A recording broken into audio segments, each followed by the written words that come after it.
Amen. Yes. Nous ouvrons la parole de Dieu. Le titre de ma prédication est celui-ci, c'est celui qui est affiché « Vivre concrètement sous le règne du Christ ». Amen.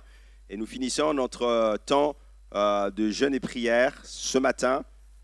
Et tout à l'heure, on a à partir de 13h à 14h30 un temps spécial de prière pour clôturer notre temps de jeûne et prière. Mais j'aimerais lire maintenant dans Matthieu 19 à partir du verset 28, Matthieu 19, 28. Excusez-moi, ma voix est encore un peu... Oui, mais ça va aller. Matthieu 19, 28. Jésus leur répondit, je vous le dis en vérité, quand le Fils de l'homme, au renouvellement de toutes choses, sera assis sur le trône de sa gloire, vous qui m'avez suivi, vous serez de même assis sur 12 trônes, et vous jugerez les 12 tribus d'Israël. Et nous disons, Amen. Apocalypse 2, à partir du verset 26, Apocalypse 2, 26 à 27. À celui qui vaincra et qui gardera jusqu'à la fin mes œuvres, je donnerai autorité sur les nations. Il les pètera avec une verge de fer, comme on brise les vases d'argile, ainsi que moi-même j'en ai reçu le pouvoir de mon Père. Et nous disons, Amen. Le règne de Christ, nous sommes en train de parler de cela, parce que la thématique de notre jeûne et prière, c'est règne en moi. Amen. C'est pour ça qu'il faut partir du bon pied, mais c'est règne en moi. Amen. Le règne de Christ n'est pas seulement une vérité spirituelle intérieure. Ce règne-là, il se manifeste dans la vie quotidienne par des choix, par des attitudes, par un témoignage visible. Et le règne intérieur produit automatiquement une transformation vers l'extérieur. Si nous sommes transformés intérieurement, ça produit une transformation vers l'extérieur. C'est pour ça que Christ doit venir régner en nous et qu'on a prié pour qu'il change notre caractère. Si le règne se manifeste intérieurement, il devient visible à l'extérieur. Amen. On appelle ça la transformation, on appelle ça la régénération, on appelle ça la nouvelle naissance. Mais c'est lorsque Christ vient prendre le contrôle pleinement en nous. Dans cette prédication, j'aimerais parler avec vous des éléments, des conditions qui vont nous faire vivre d'une manière concrète le règne de Christ. Et parler de vivre concrètement sous le règne de Christ équivaut à se poser cette question-là. Comment nous pouvons nous préparer à son règne en nous? Comment on peut se préparer à son règne en nous? Et nous allons nous appliquer bien sûr à préparer ce règne-là en nous, mais nous allons voir quelles sont les conditions requises pour que ce règne se manifeste en nous. Quelles sont concrètement les conditions requises pour que le règne de Dieu se manifeste en nous. Et j'aimerais vous en apporter 4 ce matin qui me semblent pour nous, alors que nous sommes dans ce temps de la fin des temps, dans ces périodes de la fin des temps, et plus que jamais, et lorsque je regarde à l'Église, plus que jamais, non seulement l'Église est éprouvée, mais l'Église subit les assauts de l'ennemi. Mes frères et sœurs, il nous faut nous lever. L'Écriture nous dit, réveille-toi, toi qui dors, et Christ t'éclairera. J'aimerais apporter 4 conditions, concrètement, qui vont nous permettre de régner avec Christ. Que Christ vienne régner en nous. La première condition est celle-ci, c'est la persévérance. Dans les références, dans Luc 22, 28, il est écrit « Vous êtes ceux qui avez persévéré avec moi dans mes épreuves. C'est pourquoi je dispose du royaume en votre faveur, comme mon Père en a disposé en ma faveur, afin que vous mangiez et vous buviez à ma table dans mon royaume, et que vous soyez assis sur des trônes pour juger les 12 tribus d'Israël. » Luc 22, 28. La première condition qui permet d'asseoir le règne de Dieu dans nos vies, c'est celle de la persévérance. Autrement dit, je suis en train de dire ce matin, c'est que si nous ne persévérons pas dans les épreuves, ce règne-là ne va pas se manifester pleinement en nous. La persévérance consiste dans une condition essentielle pour que le règne du Christ s'établisse et demeure effectivement en nous. Le règne de Christ en nous n'est pas seulement une réalité reçue à la conversion, mais c'est quelque chose qui doit se manifester visiblement, qui doit être consolidé dans notre vie par une fidélité constante dans le temps. D'ailleurs, Jésus va déclarer ceci, et c'est important, celui qui persévérera jusqu'à la fin sera, Matthieu 24, 13, celui qui persévérera jusqu'à la fin. Ça souligne quoi? Ça souligne l'authenticité, la foi authentique qui reconnaît ou qui se reconnaît dans la continuité, dans la persévérance, dans le temps. C'est à cela que le Seigneur nous appelle. Ce matin, le Seigneur est en train de nous dire l'une des conditions importantes, la première, pour que le Christ se manifeste en toi, pour que son règne se manifeste en toi, c'est ta capacité à persévérer dans le temps. Dans le temps. Parce que l'Écriture, Dieu lui-même le dit, celui qui persévérera jusqu'à la fin, c'est celui-là qui sera sauvé, c'est celui-là dans lequel le règne va se manifester. Beaucoup maintenant ont commencé en tant que disciples de Jésus. Mais, vous vous souvenez, lorsque nous lisons la parole de Dieu, nous voyons qu'il n'y en a que 12 seulement qui ont eu la détermination de continuer avec Jésus jusqu'à la fin. Ils étaient combien au départ? Ils étaient beaucoup. Et ensuite, ils sont arrivés à combien? On parle de 70. Et après, il y a les 12 qui sont restés. Oh. Ça veut dire qu'il y a beaucoup d'appelés et peu d'élus. Ça veut dire que la persévérance, c'est ce que Dieu juge dans nos vies, quelles que soient les circonstances. Et j'aimerais dire à quelqu'un, c'est que le règne de Dieu n'est pas l'absence d'épreuves. Le règne de Dieu n'est pas l'absence d'épreuves. Le règne de Dieu n'est pas l'absence d'épreuves. C'est les épreuves qui permettent à Christ de pleinement régner en toi parce que tu vas persévérer. Bien-aimés, je peux vous dire, regardez autour de vous et vous pouvez peut-être faire ce rapport-là aussi. Combien étions-nous en 2025? Je parle pour chacun d'entre nous ici dans cette église. Je parle aussi des connaissances que vous avez à l'extérieur, chrétiennes. Je parle de ceux avec qui vous avez cheminé. Combien étaient avec nous en 2025 et en 2026 aujourd'hui, ont reculé, ils ne le sont plus. Faute de persévérance. Faute d'aller plus loin. Parce qu'ils se sont laissés arrêter par les circonstances de la vie. Circonstances de la vie. La persévérance est une condition essentielle pour que Christ vienne régner en nous. Et ça apparaît clairement dans ce que le Seigneur est en train de nous dire. Lorsqu'il dit que c'est celui qui persévérera jusqu'à la fin, qui sera sauvé, qui sera sauvé. Mais persévérer aussi, j'en viens, c'est aussi partager la mort de Christ. Quand tu persévères, tu partages aussi la mort de Christ.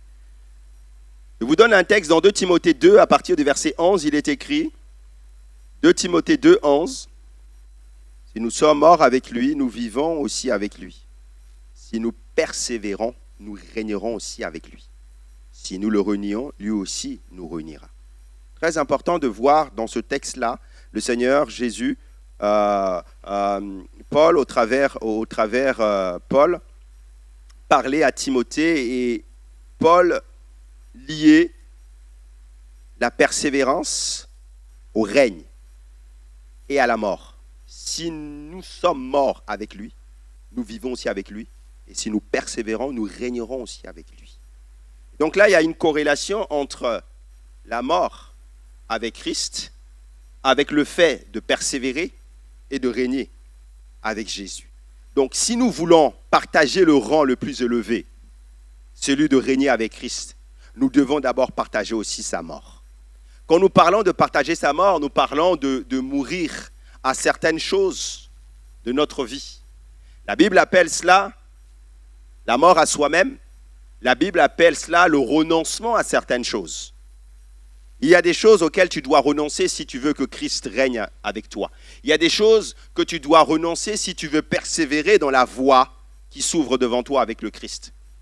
Parce que s'il n'y a pas de renoncement, justement, à un moment donné, il y aura un abandon de ta part. Parce que tu ne peux pas tout porter. Tu ne peux pas servir 2 maîtres. Il faut que tu allèges ton sac à dos de certaines choses qui t'encombrent. D'ailleurs, lorsque Jésus donne cette allusion, lorsqu'il parle de ces deux chemins, il dit qu'il existe un chemin étroit et un chemin qui est large. Dans le chemin étroit, ce n'est pas tout le monde qui y passe. Dans le chemin étroit, tu ne peux peut-être même pas passer avec ton sac à dos. Il faut que tu l'enlèves. Il faut que tu renonces. Peut-être ta paire de jumelles que tu avais dans ton sac à dos, tes belles chaussures que tu avais, ceci, ta belle montre, les biens précieux que tu avais dans ce sac à dos. Tu dois renoncer à certaines choses pour passer toi-même seulement. Mais dans le chemin large, ton sac à dos passe. Ton sac à dos passe. Persévérer, mes frères et sœurs, jusqu'au bout, ça implique cette mort à soi. Cette mort à soi, ça implique de renoncer à certaines choses. Et ensuite, pour voir la détermination continuer jusqu'à la fin au travers des nombreuses épreuves. Laissez-moi maintenant vous donner des explications, des illustrations bibliques pour que nous puissions bien comprendre. Prenons l'exemple de Daniel, qui illustre tellement bien cette vérité de la persévérance. Daniel, à un moment donné, vous connaissez son histoire, malgré l'interdit royal, il va persévérer dans la prière. OK ? Manifestant que Dieu règne davantage dans son cœur que plus que la peur des hommes. Vous irez retrouver son histoire dans Daniel 6. Mais cet homme va être confronté à un moment donné à un choix, à un dilemme. Continuer à bafouer l'ordre de ne pas prier et au risque d'avoir la peur de venir, que les hommes du roi viennent le prendre, ou se dire, moi je vais persévérer dans la prière malgré tout parce que c'est à cela que mon Dieu m'appelle. Daniel va choisir de persévérer dans la prière. Malgré le fait que interdit, malgré le fait qu'il pouvait se retrouver en prison. Paul, à un moment donné, affirme « J'ai combattu le bon combat. J'ai gardé la foi. » Jusqu'au terme de sa vie, il en parle dans 2 Timothée 4, 7. Il révèle une signification très importante, un principe très important pour nous. Il déclare que le règne de Christ s'affermit dans quoi ? Dans la persévérance. C'est-à-dire que Christ va venir se former pleinement chacun d'entre nous, mes frères et sœurs, dans la persévérance. Les combats que tu peux vivre sont là pour affermir le Christ dans ta vie pleinement. Ne laisse pas à l'ennemi, ne laisse pas l'ennemi gagner. Ne laisse pas l'ennemi prendre l'ascendant sur toi. Ne laisse pas l'ennemi penser qu'il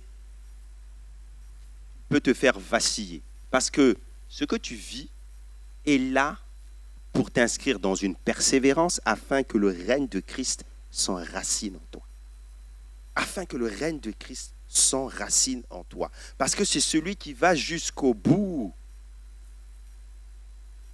Voit pleinement le règne de Christ se manifester dans sa vie. Dans la vie courante, Un croyant qui continue à marcher dans l'intégrité, même lorsque l'obéissance entraîne des pertes financières, même quand l'obéissance entraîne des incompréhensions, lui, il va démontrer que Christ gouverne réellement ses choix.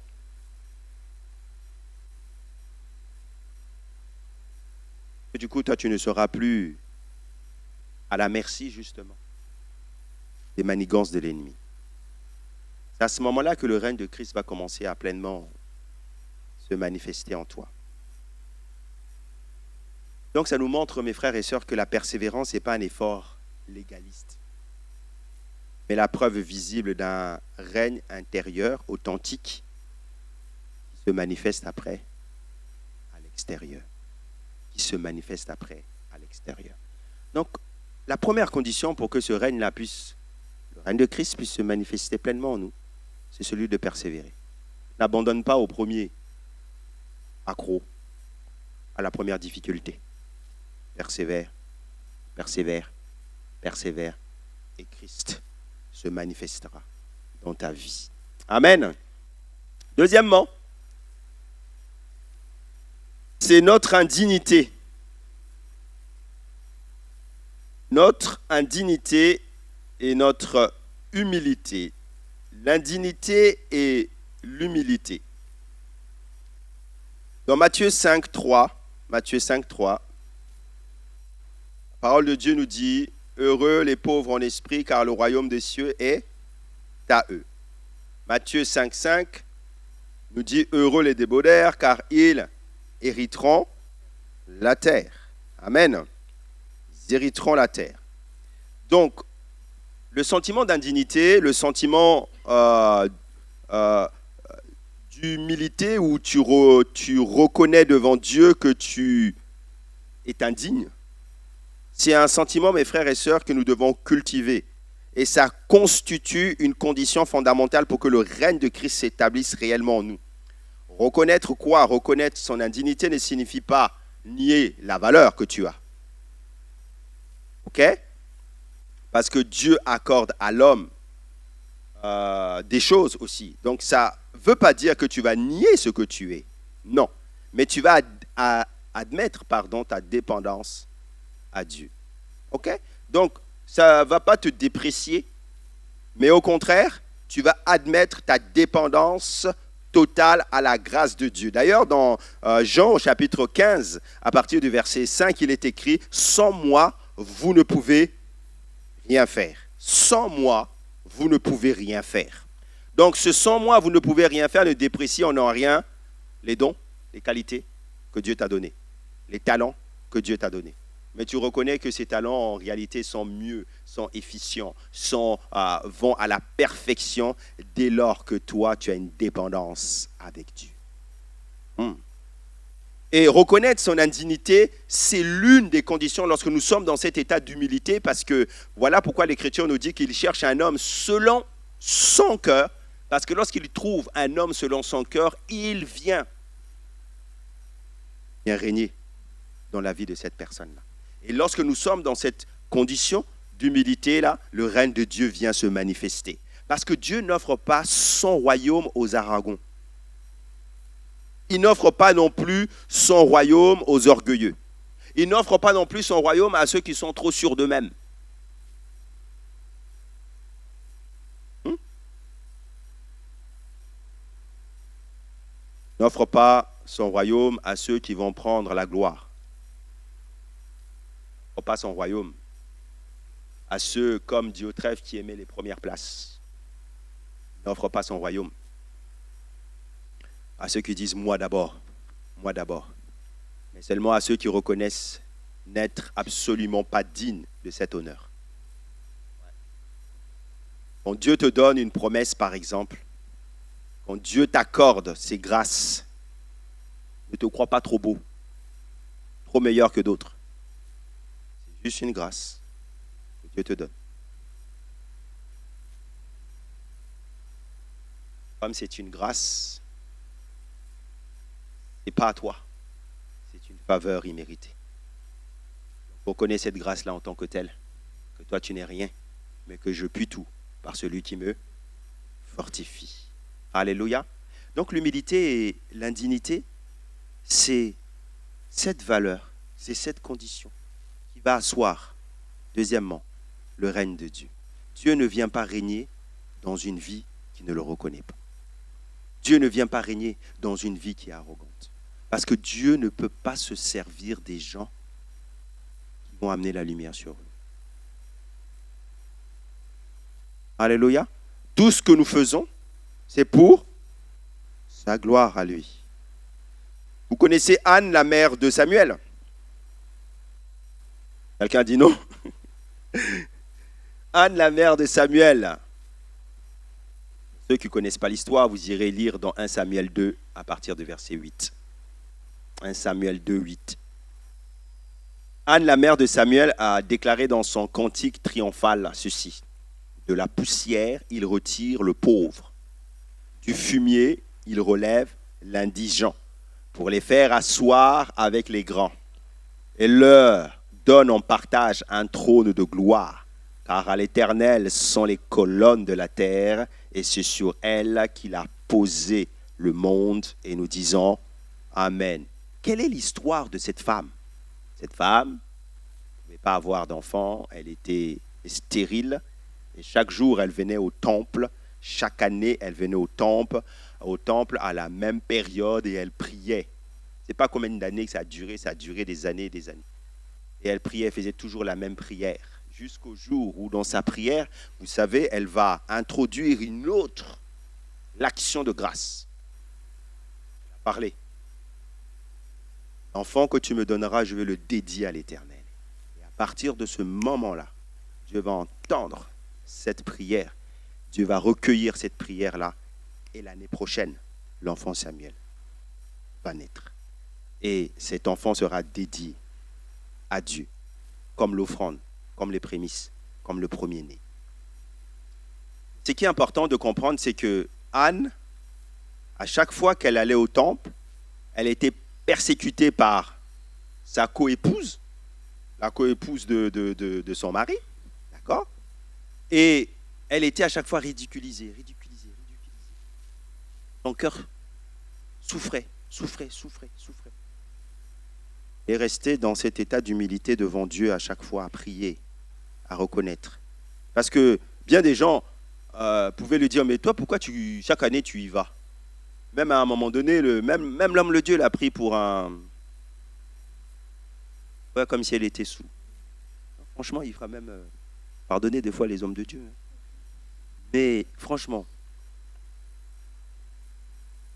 il disait, on heurtait son cœur. Elle était... Tout ça, en fait, pour qu'elle abandonne. Mais elle a su s'humilier pour que Dieu la relève. Elle a su s'humilier pour que Dieu la relève.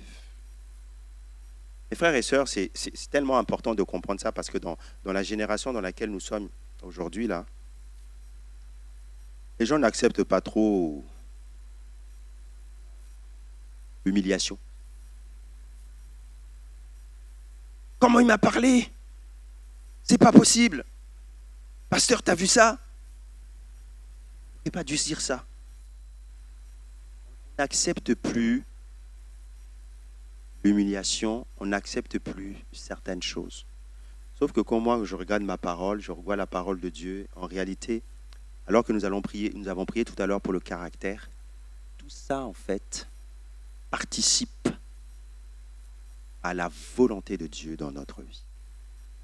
En fait, Dieu ne peut pas élever quelqu'un sans que la personne soit passée par le point de l'humiliation. Il est celui qui abaisse avant de relever. Pourquoi il fait ça? Afin que quand tu seras en haut, tu ne prennes pas la grosse tête. Mais si tu n'as jamais fait ça, parce que la gloire de Dieu, il ne la donne pas à n'importe qui. Quand tu as la gloire de Dieu sur ta vie, ça peut, à un moment donné, te faire déraper. Donc, qu'est-ce que Dieu fait? Comme Jésus, il a été abaissé Il a pris la condition humaine. Il a souffert toutes choses, l'humiliation, les crachats, les coups, lui, de Dieu qu'il était. Et après avoir souffert tout cela, mort sur la croix, Philippiens 2 nous dit qu'il a reçu le plus beau des noms, afin qu'au nom de Jésus, tout genou fléchisse et toute langue confesse que Christ est Seigneur. Mais avant d'être glorifié, il faut être abaissé. Toi, tu ne veux jamais de ça. Jamais de contrariété. Jamais de... Non, ce n'est pas dans le plan de Dieu. Le plan de Dieu, c'est que tu sois formé pour être élevé. Et Dieu va permettre que quelqu'un te parle mal. Dieu va permettre que l'homme de Dieu dise que tu es saoul. Dieu va permettre que ta sœur, frère, à l'église, te juge. Dieu va permettre qu'il y ait un problème avec ton mari, avec ta femme, avec tes enfants. Dieu va permettre ces situations de calomnie, toutes ces situations-là, afin de réparer ton cœur. Pour que désormais, en fait, ça glisse sur toi. Parce que quand tu seras élevé, crois-moi, quand tu es élevé, tu es une cible. Quand tu es élevé, tu es une cible. Quand tu es élevé, tu es une cible. Pour l'ennemi, mais pour les autres qui veulent être à ta place. Mais il faut que tu gardes la tête froide. Voilà pourquoi tu dois apprendre l'humilité. L'humilité, nous l'apprenons en bas et jamais en haut. En haut, il est déjà trop tard. Parce que l'orgueil précède la chute. Wow.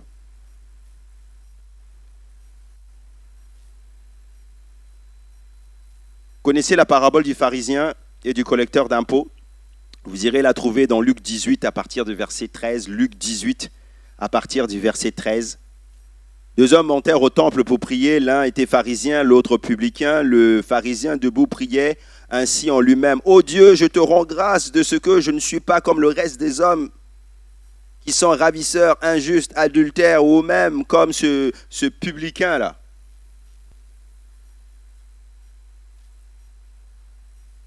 Je jeûne 2 fois à la semaine. Ah, pour qui 3 fois, c'est 3 jours dans le mois, ou tous les 3 mois, c'est difficile. Lui, là, le pharisien, il disait, il jeûne 2 fois la semaine. Je donne la dîme de tous mes revenus. Tous ses revenus, il donne la dîme. Le publicain, se tenant à distance, n'osait même pas lever les yeux au ciel.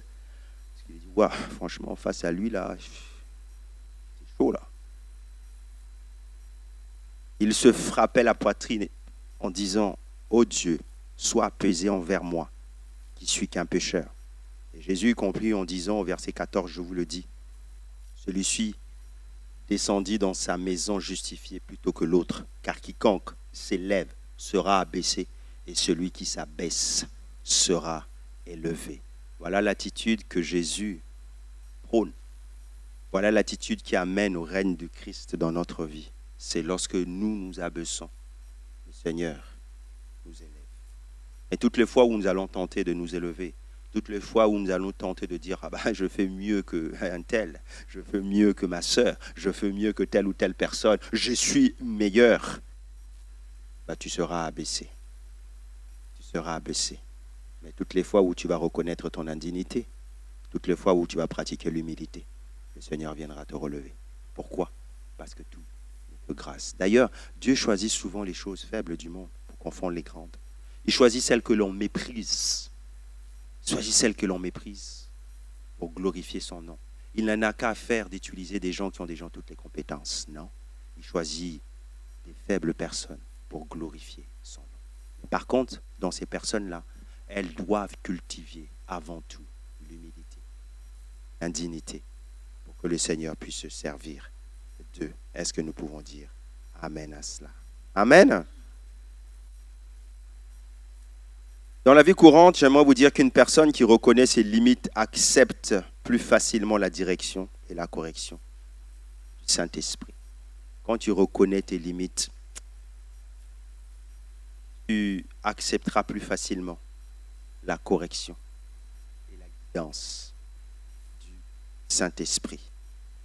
À l'inverse, vous connaissez, l'orgueil fermera toujours toutes les portes à ce que le Christ vienne régner pleinement en nous. Amen. Donc Christ ne règne pleinement que là où il y a un cœur qui s'abaisse volontairement. Christ ne règne que dans un cœur qui s'abaisse volontairement. Amen. Dieu ne vient pas imposer. Dieu vient, si tu ouvres la porte, il va régner avec toi. Il t'emmènera à régner. Amen. Troisième condition. La troisième condition qui fait asseoir le règne de Dieu en nous, c'est, dites avec moi, la pureté. 2 Tite 2,14. Tite 2,14. Tite 2,14 nous dit, il s'est donné lui-même pour nous afin de nous racheter de toute iniquité et de se faire un peuple qui lui appartienne, purifié par lui et zélé pour les bonnes œuvres. Et nous disons Amen. Le peuple que Christ reconnaît comme le sien, mes frères et sœurs, il est constitué de tous ceux qui ont été rachetés de toute iniquité et qui ont été purifiés au travers de son sang. Voilà le peuple que Dieu reconnaît. Pour qu'il te reconnaisse, il faut que tu sois passé. Tu l'aies accepté et tu sois passé par le sang pour qu'il te lave et qu'il te purifie. Amen. Mais il y a 2 facettes à ce processus de purification ce matin. La première facette, elle est divine et la deuxième facette, c'est l'ordre humain. Elle est humaine. Donc, nous sommes en train de dire que dans le processus de purification, pour que Christ vienne régner en nous, il nous a lavés, il nous a purifiés dans son sang, mais il y a 2 facettes à ça. Il y a la part divine, c'est la part du Saint-Esprit qui travaille à notre purification et à notre sanctification. Le Saint-Esprit, comme son nom l'indique, est saint. Dieu dit dans sa parole, je suis saint et il faut que mon peuple soit OK. Et le Saint-Esprit, c'est la personne de Dieu, la personne de la Trinité qui travaille à notre purification, à notre sanctification. OK? Il vient et il te dit, me regarde, dans ta vie, coupe avec ce type de relation parce que ces relations, ces mauvaises fréquentations, si elles continuent comme ça, elles sont pour toi un danger. Et le danger, c'est que tu deviennes rétrograde. Le danger, c'est que tu fasses des erreurs. Le danger, c'est que tu recules dans ta foi. Le danger, c'est que des choses difficiles t'arrivent. Alors, coupe avec ce type de fréquentation. Et donc, le Saint-Esprit va travailler à ce moment-là à ta sanctification et à ta purification. Ça, c'est la part de Dieu. L'autre côté, l'autre facette de ce processus de purification, c'est notre part, la part humaine. C'est la nôtre, c'est chacun d'entre nous, ce que nous devons faire pour marcher dans la pureté.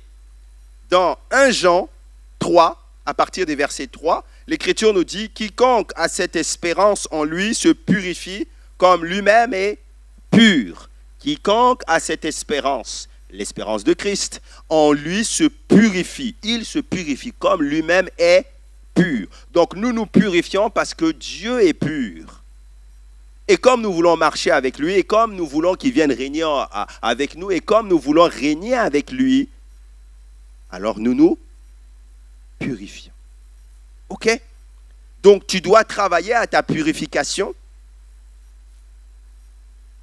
Exemple, si tu as des addictions, quelles que soient les addictions, tout ne termine pas à la croix. Tout ne se manifeste pas au moment où tu acceptes le Christ. Tout ne s'arrête pas forcément. Il y a des victoires qui sont prises. Certaines choses que le Saint-Esprit continue à faire et que toi aussi tu dois faire. Il y a certaines addictions qui sont restées. Fume de la cigarette. Tu dois tout mettre en œuvre pour enlever cela dans ta vie. Pourquoi? Parce que ton corps est le temple du Saint-Esprit. Dans cet état d'addiction, l'alcool peut être une addiction. Tu aimes boire et tu bois plus que un problème, alors que tu bois plus que de raison.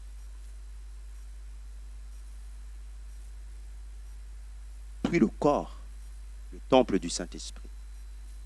Tu dois arrêter ça. Donc tu dois toi-même travailler à cette purification de ta vie. Il y a des moyens pour cela. Voir pasteur, tu peux venir voir un conseiller, tu peux suivre une thérapie, mais il faut que toi-même, tu te prennes en main. Parce que Dieu dit aussi que c'est à toi aussi de travailler à ta purification.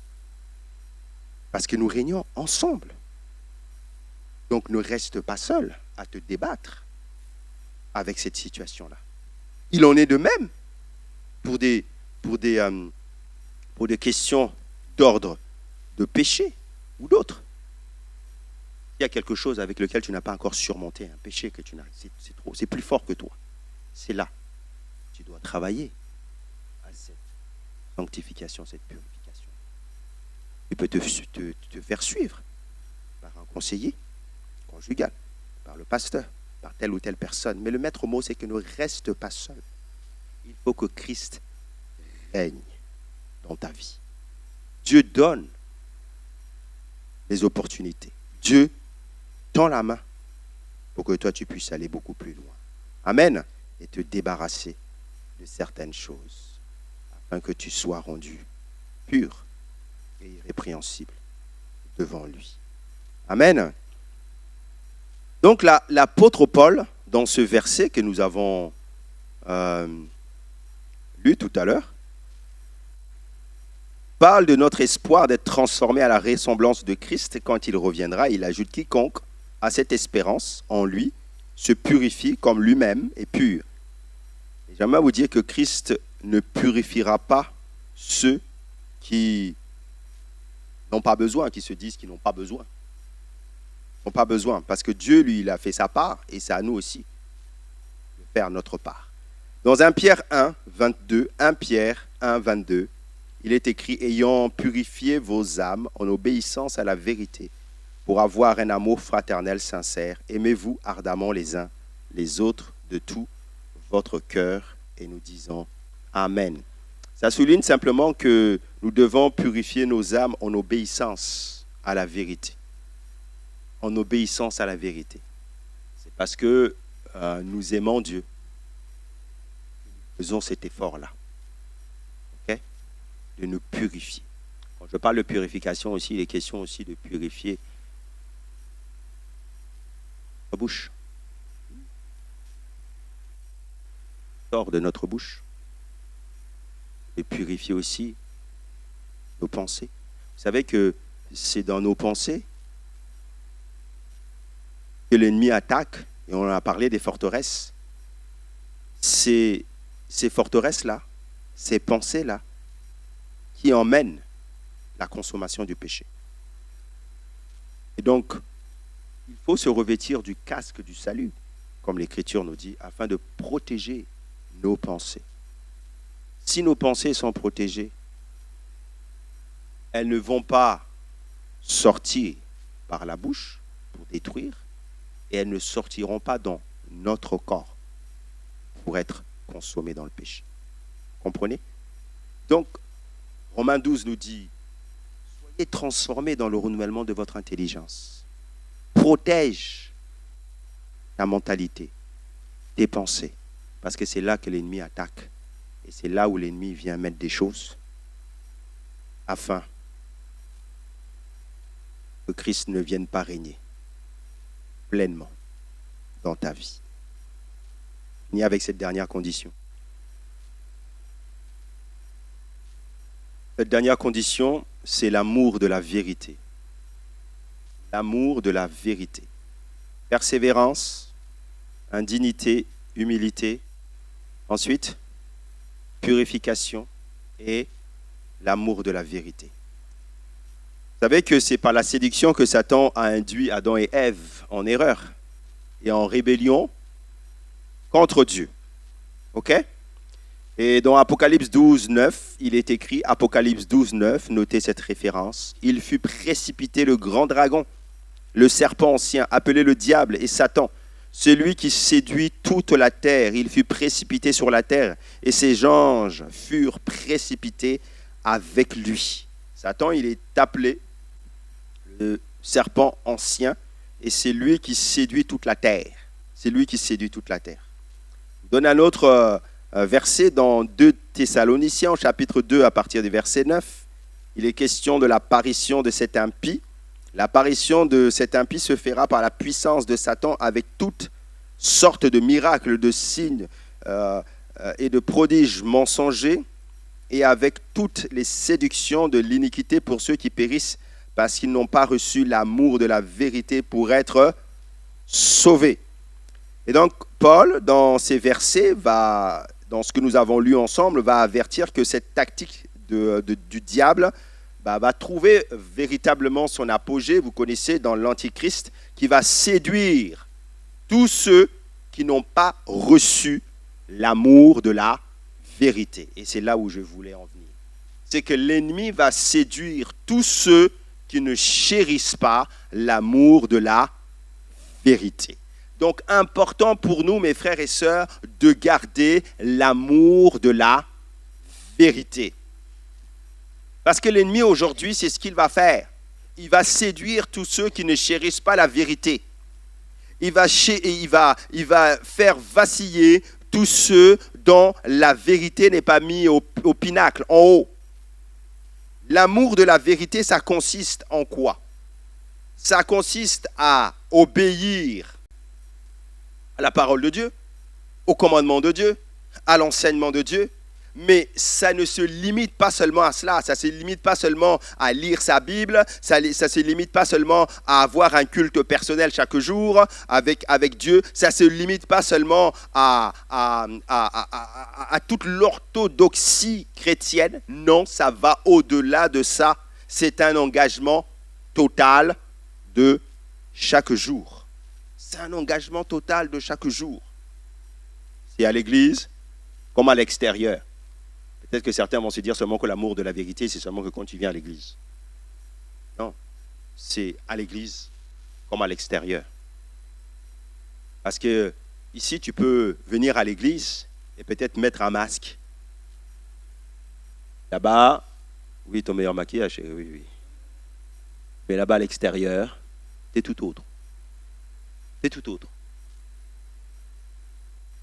Même dans ta manière de parler, tu changes. Tu deviens une autre personne. Tu te moules à ton environnement. Là, tu fais preuve de dissimulation. Tu ne chéris pas la vérité. Parce que Jésus dit, je suis le chemin, la vérité et la vie. Et ce qui caractérise la vérité, c'est qu'elle est inaltérable. Elle ne peut pas être corrompue. Et le chrétien est appelé à être comme ça. Jésus dit, vous êtes le sel de la terre. Vous êtes la lumière du monde. Ce que tu es ici, avec moi, au-dedans, c'est la même façon que tu es à l'extérieur. Tu ne peux pas avoir deux discours. Tu ne peux pas avoir deux discours. Et je répète, je suis en train de vous dire que ce que Satan est en train de chercher aujourd'hui, c'est de faire en sorte d'attaquer tous ceux qui ne chérissent pas l'amour de la vérité. Alors pose-toi la question, est-ce que tu as l'amour de la vérité en toi? Est-ce que tu as l'amour de la vérité en toi? Est-ce que tu chéris cette vérité-là plus que tout dans ta vie?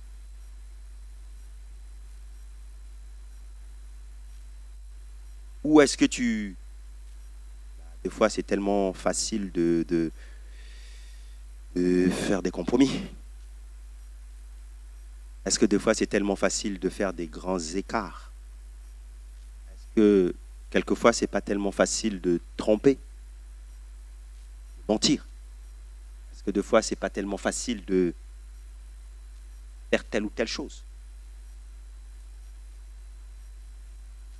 Au temps des Juifs, au temps de Jésus, beaucoup de Juifs reconnaissaient que Jésus était le Messie.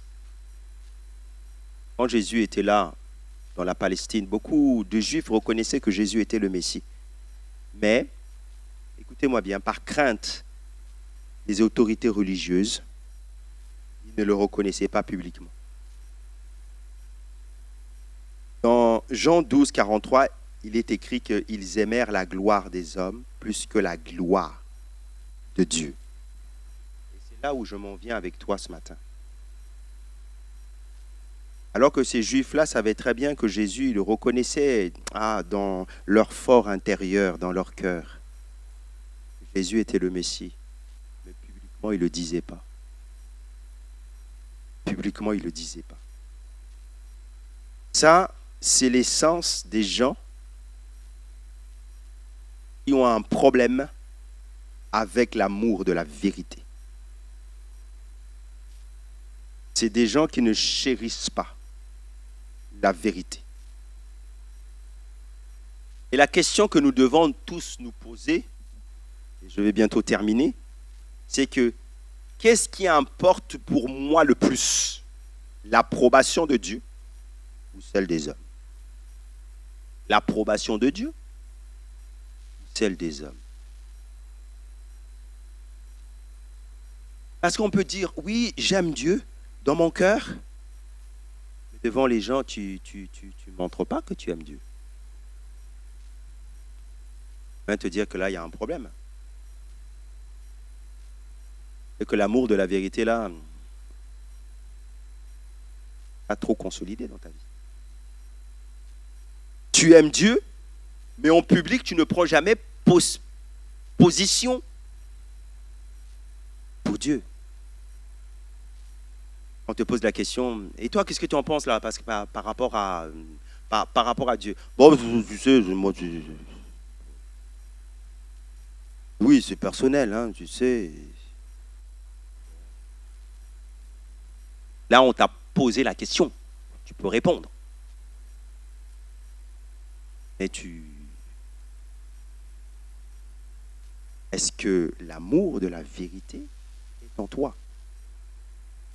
Mais écoutez, mes frères et sœurs, c'est quelque chose de tellement important parce que l'ennemi voit ça.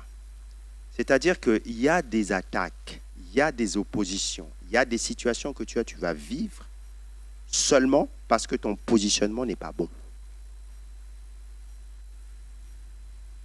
Parce que tu laisses croire. Et je suis en train de dire que ce n'est pas un problème de toi, parce que tu aimes le Seigneur intérieurement, comme ces Juifs-là. Mais c'est parce que publiquement, il n'y a pas ce témoignage. Et donc, publiquement, les anges déchus, ils ne voient pas ça. Donc, on en a parlé hier. On disait que hier, Satan est l'accusateur des frères auprès de Dieu et qu'il accuse les élus de Dieu jour et nuit devant le trône de Dieu. Satan va prendre ça, ton positionnement public qui n'est pas bon, et il va t'accuser auprès de Dieu. Alors qu'il t'accuse, ton avocat Jésus n'aura pas d'éléments à plaider pour toi. Parce que lorsqu'il va ouvrir le dossier, effectivement, le frère n'a jamais pris position publiquement pour Dieu. Seigneur, je ne peux pas dans cette situation. Donc Dieu ne peut pas intervenir. Et quand Dieu ne peut pas intervenir, ça veut dire que la main de protection n'est pas sur toi, il la retire. Satan a, comme Job, possibilité de te toucher. Comprenez? Tu peux multiplier ça dans presque tous les domaines de ta vie et voir là où la vérité n'est pas prononcée. Et regarder à ta vie certains blocages, te dire, ah oui, mon positionnement est mauvais. Et Et ce que moi j'envoie maintenant dans l'invisible est mauvais. Et voilà pourquoi il y a telle ou telle situation dans ma vie. Fini.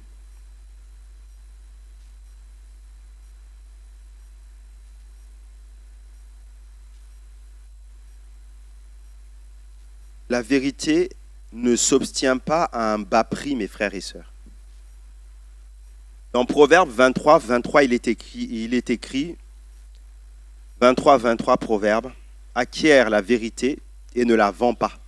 La sagesse, l'instruction et l'intelligence. La vérité, elle ne s'obtient pas à un bas prix. Et ce texte dit même qu'on ne la vend pas. Cette vérité, on ne peut pas la vendre. OK? Et je finis avec ça. La vérité, tu ne peux pas la vendre. C'est comme un avertissement.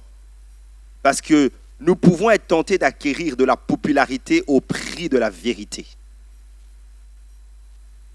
En suivant certains principes ou en ne suivant pas certains principes. C'est-à-dire qu'on va choisir des choses faciles. OK? Pour avoir de la popularité. Mais la vérité, on ne la vend pas.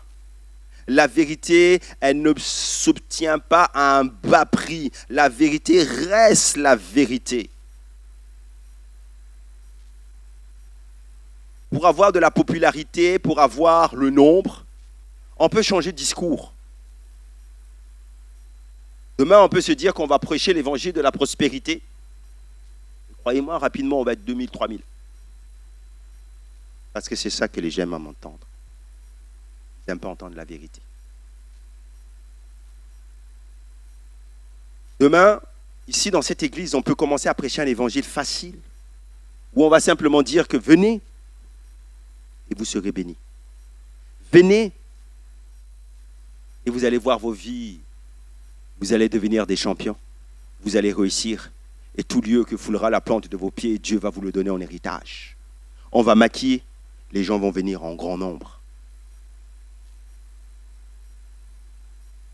On va faire 5 cultes. On va prendre une plus grande salle. On va être 5000, on va être 10 000. La vérité, elle ne se vend pas. Elle n'est pas un bas coût non plus, elle reste. Et c'est ça que Jésus a proclamé durant tout son ministère terrestre. Et c'est pour ça que les disciples disaient, mais cette parole, elle est dure. Mais c'est la vérité. Nous devons prêcher la vérité de la parole de Dieu. Parce que l'écriture restera l'écriture. Christ seul, l'apôtre Paul pouvait dire. Christ seul. Matthieu 7, 14. Mais étroite est la porte, resserrez le chemin qui mène à la vie. Et il y en a peu qui les trouvent. Et nous disons Amen. Qu'est-ce que nous voulons? Marcher avec Dieu pleinement ou nous laisser tromper par l'ennemi? Moi, je refuse de me laisser tromper par l'ennemi. Et prêcher la vérité. Et la vérité porte un nom, c'est Christ et Christ seul. Et tout ce qu'on y rajoute n'est pas de Dieu.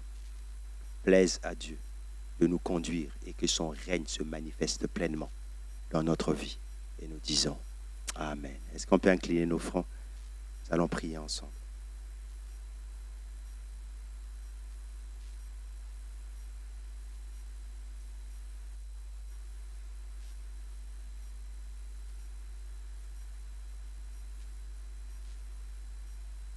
Alléluia. Seigneur, nous te bénissons et nous te rendons grâce.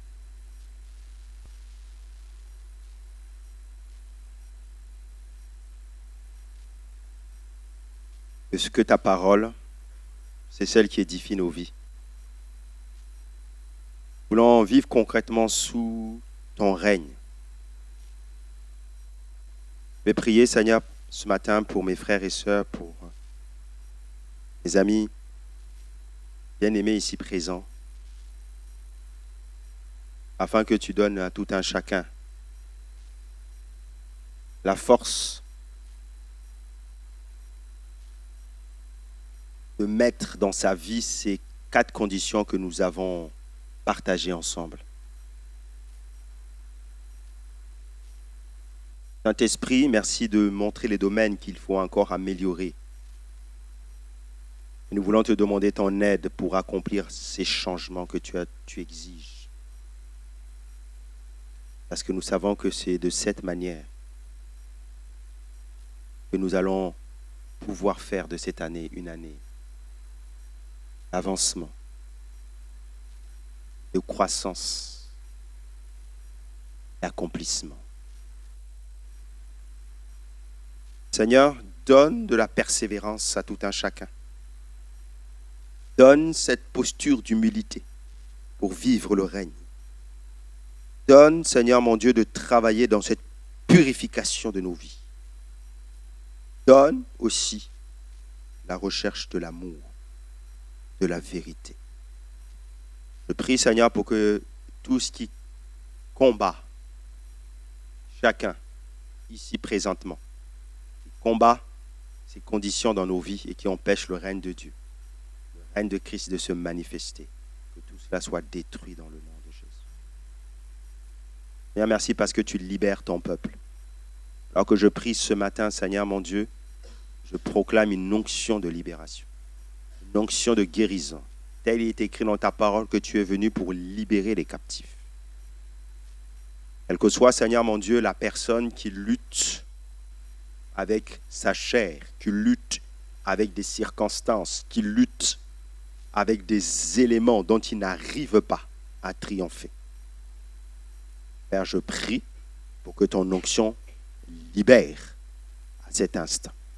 Que tu donnes, Seigneur mon Dieu, la force et l'obéissance nécessaires afin de réformer sa vie dans le nom de Jésus. Tu appelles, Seigneur, ce matin à plus de toi, à plus de profondeur. Tu appelles, Seigneur mon Dieu, à plus de manifestation de ta personne en nous. Il faut que lui, il croisse et que nous nous diminuions. Et dans cette nouvelle année, Seigneur 2026, nous voulons déclarer le règne de Christ dans nos vies, le règne de Christ dans cette Église.